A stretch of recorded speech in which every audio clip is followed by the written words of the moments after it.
Hedgehogs, and welcome to our literacy lesson for today. And this is our starter. So we're going to look at expanded noun phrases. The overgrown, uneven pathway with tufts of grass. I should say of grass. The overgrown, uneven pathway with tufts of grass.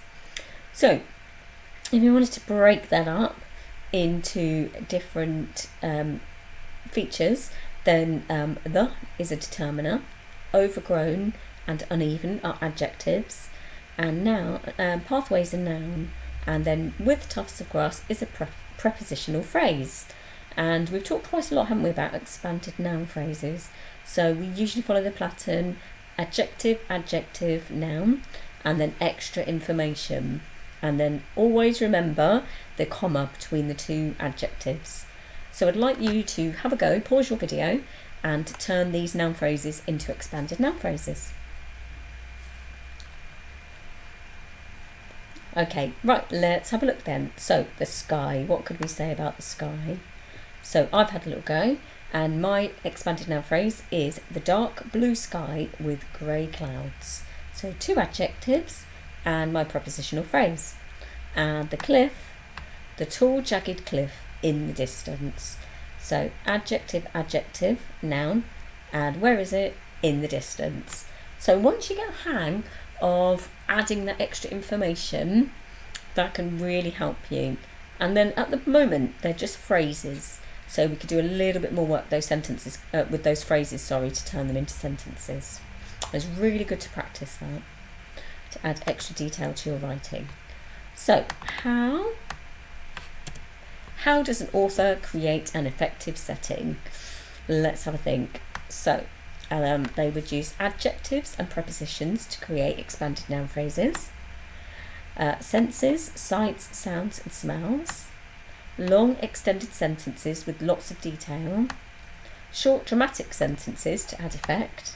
Figurative language such as metaphors, similes and so on. Mood or atmosphere. So that is how an author creates an effective setting. So here is our success criteria for today. And we're going to explore how a writer develops an effective setting. Let's have a look at the next track from the book to see if we can identify each of the success criteria. He slumped, head on knees, and stayed there on the moor as the sky darkened and the rain teemed down. As darkness fell, the temperature plummeted. Thick grey mist made of swirling patterns spread out across the moorland, turning the landscape into a kind of dream world, the kind where ghostly skeletons creep out of graves and wolves howl in the distance. The temperature had to be below zero, he reckoned, especially if the wind chill factor was taken into account. Okay, so let's see if we can identify the success criteria. Okay, so place and time. As the sky darkened, so he's on the moor, as the sky darkened, and as darkness fell.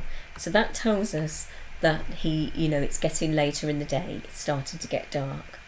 How the setting creates atmosphere. Let's have a look. Thick grey mist made of swirling patterns spread out across the moorland. Okay, that definitely creates an atmosphere, doesn't it? And the temperature had to be below zero. I can identify words and phrases, e.g. figurative language. Let's have a look. This is a lovely explanation here.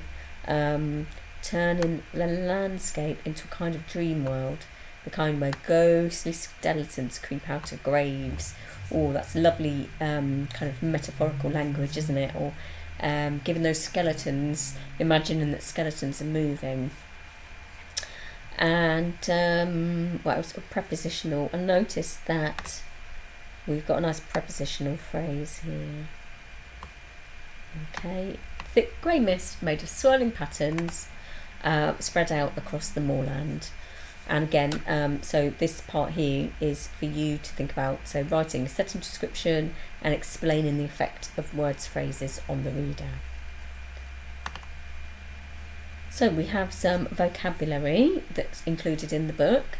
Heather is a type of plant, beautiful purple in this case, that grows mainly in Scotland.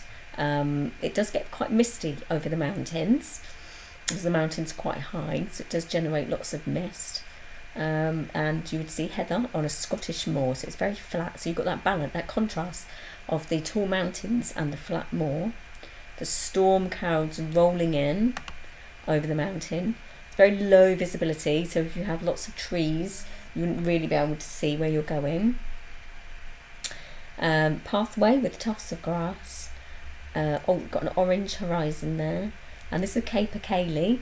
I was going to demonstrate what they sound like, but unfortunately the video is not working, so you just have to imagine it in your mind. Perhaps you could find an example yourself of Caper Cayley, what sound it makes. And teeming with rain. So again, been to Scotland and it does tend to rain quite a lot. Okay, so all of those things together really start to think about the atmosphere, generating the atmosphere. So today's task will be focusing on creating an atmosphere to show that Lewis is actually in danger and very afraid. Sadly, if someone is lost in the moorland, one could die of hypothermia, especially when it rains. So if it's really late at night, it's freezing cold, you don't have the right equipment, and it's raining, you could actually get hypothermia, and it can actually make you very poorly indeed. So I'd like you to use the images to make a list of words and phrases to help create this atmosphere. Perhaps you could have a go at creating some more expanded noun phrases. And then you could begin to write a descriptive paragraph using your list. And your challenge is to include vivid images using imagery, so using metaphors, personification and so on. So you've got lots of vocabulary, lots of pictures, and I really look forward to seeing your descriptive writing. Good luck.